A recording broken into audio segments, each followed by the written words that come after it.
সবচেয়ে যে পরিবেশটা ভালো লেগেছে সে হলো এটা। দেখেন আমার সবচেয়ে প্রিয় জিনিস যেটাই দেখেন, সবচেয়ে প্রিয় জিনিস আমার চীনা হাঁস।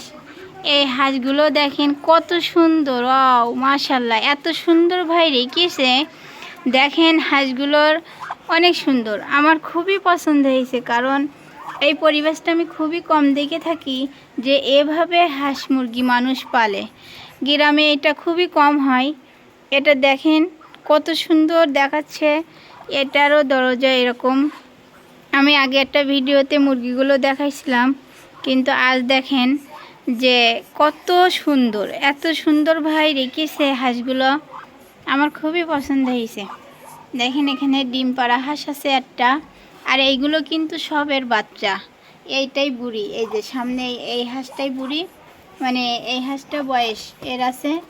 আর আপনার এতে কিন্তু মদ্দা হাঁস আছে, একটা দুইটা তিনটা চারটা মদ্দা, চারটা মেয়ে, না সরি 5টা মেয়ে আর 4টে মদ্দা। দেখেন হাঁসগুলো কত সুন্দর, মাশাআল্লাহ অনেক সুন্দর। আপনাদের অবশ্যই পছন্দ হলে কমেন্টে কিন্তু জানাবেন যে আমার এই ভিডিওটা আপনাদেরকে কেমন লাগিছে। আশা করি ভালো লাগবে। আপনারা সবাই ভালো থাকবেন। আর আমার এই ভিডিওগুলো পছন্দ হলে অবশ্যই আমাকে জানাবেন, আমার খুবই ভালো লাগবে। কারণ আমার এই হাঁসের এই পরিবেশটা আমার এত দারুণ ভালো লেগেছে। কারণ আমি চীনা হাঁসগুলো বাড়িতে ছেড়ে দিয়ে রাখি উঠোনে, আমার এরকম পরিবেশ নেই, যার কারণে এই পরিবেশটা দেখে আমার অসাধারণ খুবই পছন্দ হয়েছে।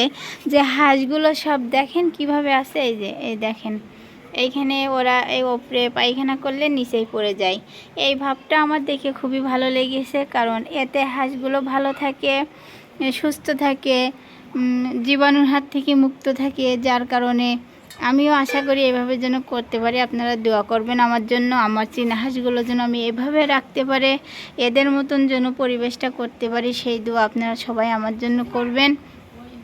আর